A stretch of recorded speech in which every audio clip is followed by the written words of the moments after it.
सकाळ मित्रांनो, तुम्हा सर्वांचं स्वागत आहे आपल्या यूट्यूब चॅनलवरती, ज्याचं नाव आहे कोकणी दर्शन. मी कोकणी दर्शन, घडवणार तुम्हाला कोकण दर्शन. तर मित्रांनो, आता सकाळ सकाळी निघालेलो आहे आणि आपल्याला दुपारी जायचं आहे. दुपारी म्हणजे 1-2 तासाच्या नंतर आपल्याला शिमग्याला तिकडे जायचं आहे. देऊळगावचा शिमगोत्सव आज आहे आणि त्यानिमित्ताने तुम्ही आपल्या चॅनलवरती राईगावचा शिमगोत्सव, त्याचबरोबर खडगाव गावचा शिमगोत्सव बघितलात आणि आज देऊळगावचा शिमगोत्सवसुद्धा आहे. तर तिकडे जाण्याचा प्रयत्न आहे. काम जसं आटपेल तसं निघताना, आणि जर सुट्टी मिळाली तरच तिकडे निघता येणार आहे आपल्याला.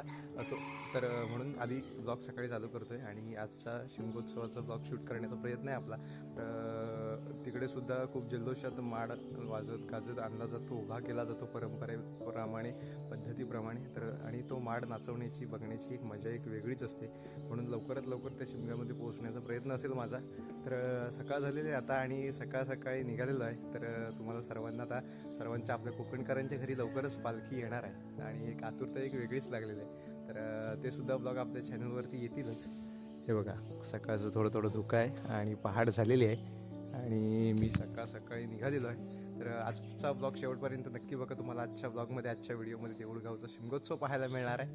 आलेलो आहोत आता देऊळ गावामध्ये आणि शिमगोत्सवाच्या ठिकाणी जायचं आहे आपल्याला.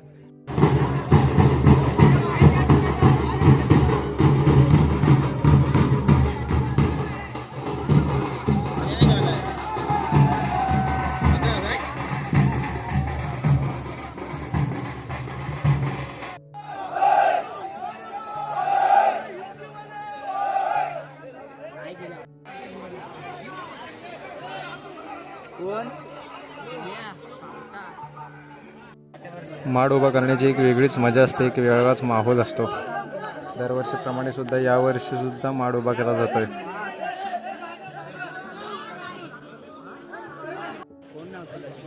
दर्शनासाठी रांग बघा केवढी मोठी आहे, पालखीचं दर्शन घेण्यासाठी. माड बघण्यासाठी खास लोक शिमग्यामध्ये येतात.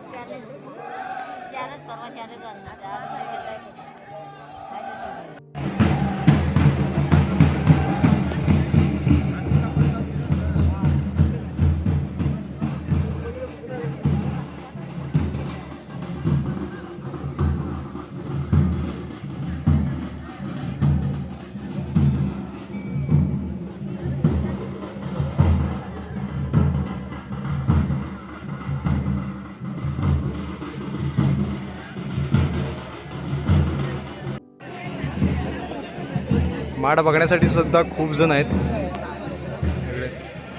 आणि आपले मित्र आलेले आहेत शिमग्याला. हां, काजूरलीवरून खास कॉलेज चुकवून.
सगळ्यांना भूक लागले.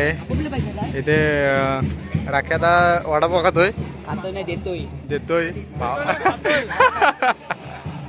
आणि तिकडे माड उभारणी चालू आहे त्या साईडला.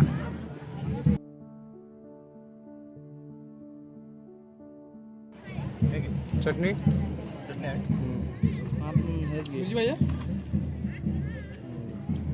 भजी पाव घेतले खायला.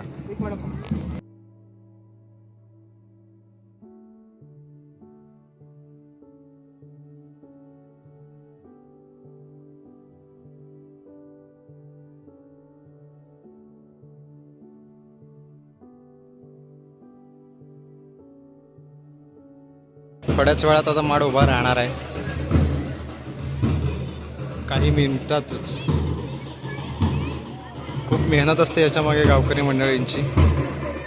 माड आणणं, तो उभा करणं आणि एक मजासुद्धा असते वेगळीच, एक आनंद वेगळाच असतो कोकणातील शिमगोत्सवाचा.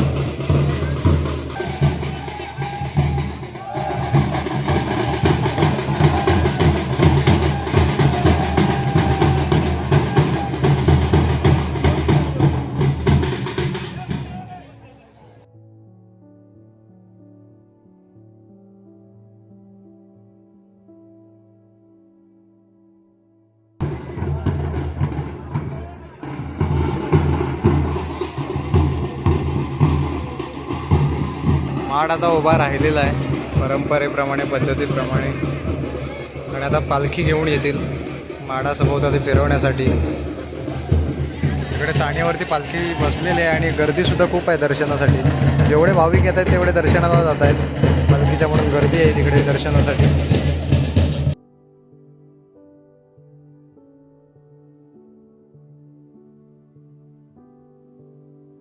त्यानंतर शिमग्यामध्ये गर्दी आहे, सगळी माणसं तिकडची माड बघायला होती, शिमग्यामध्ये फिरायला आलीत.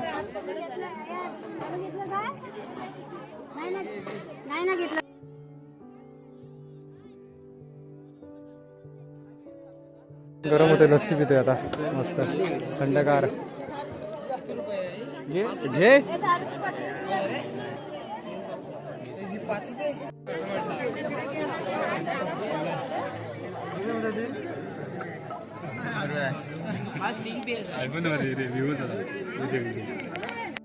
आता इथे आले होतो आकाच्या घराच्या इथे.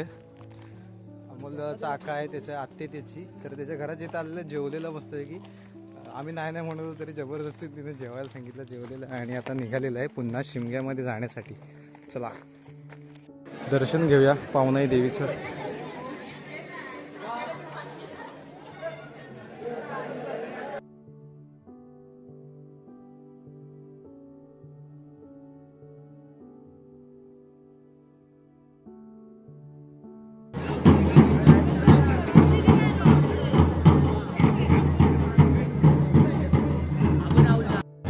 आता होमोसभोवताली फेरे मारून हवन केला जाणार आहे थोड्याच वेळात.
माडाच्या गोल फिरवली जाईल पालखी.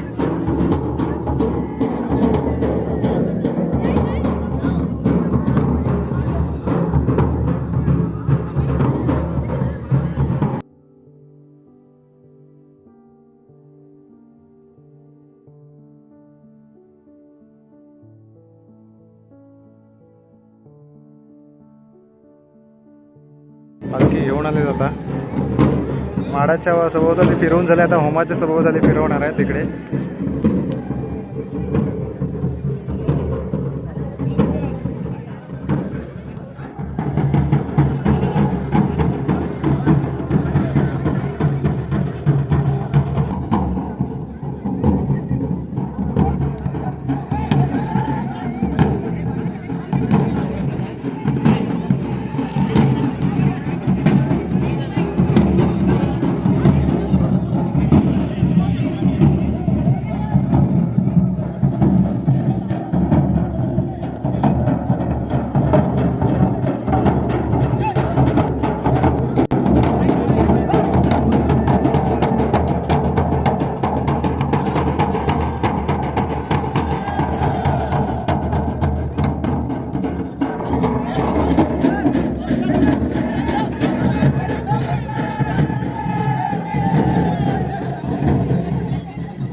पालखीसोबत खेळ सुद्धा मागून जातात. संकासूर खेळ सगळे यांची एक प्रथा वेगळी पाहायला मिळाली.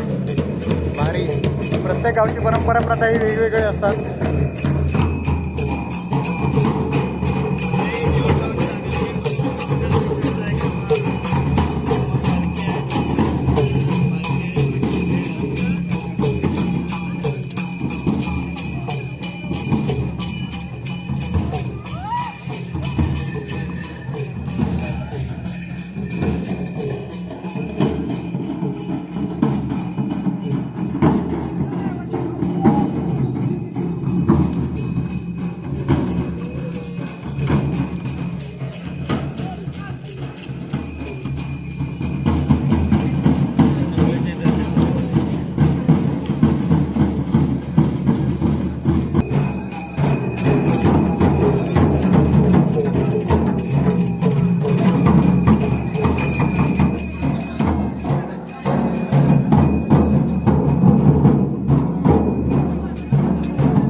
निघालो आम्ही आता घरी. सचिनदा सचिनदा हो सचिनदा डोक्यावर पेटा बांधून सचिनदा मग निघा. Tata bye bye. चला मित्रांनो, अशा पद्धतीने देऊळगावचा शिमगोत्सव झालेला आहे. जेवढं शक्य झालं तेवढं शूट केलेलं आहे. आणि परंपरा ही पद्धत सुद्धा तुम्ही आजच्या ब्लॉगमध्ये देऊळगावचा शिमगोत्सव तुम्ही बघितलाच. प्रत्येक गावची परंपरा सांगितल्याप्रमाणेच वेगवेगळी असते, तशीच या गावची सुद्धा परंपरा पद्धत पाहायला मिळाली तुम्हाला. आणि अशा परंपरा टिकून राहिल्या पाहिजेत वर्षानुवर्षांनी. आपली पिढी या परंपरा अजून वर्षानुवर्षे टिकवून आहेत. तर खूप अभिमान वाटतो आपल्या कोकणकरांचं की पूर्वजांनी ज्या परंपरा चालवल्यात त्या आपण पुढे आता घेऊन चाललो पुढच्या पिढीपर्यंत. तर आजचा ब्लॉग इथेच थांबवूया. आजचा ब्लॉग तुम्हाला कसा वाटला कमेंट करून नक्की सांगा. आणि असेच नवनवीन ब्लॉग व्हिडिओ पाहण्यासाठी कोकणी दर्शन या यूट्यूब चॅनलला लाईक शेअर सबस्क्राईब नक्की करा. मी कोकणी दर्शन घडवणार तुम्हाला कोकण दर्शन. चला तर भेटू पुढच्या ब्लॉगमध्ये.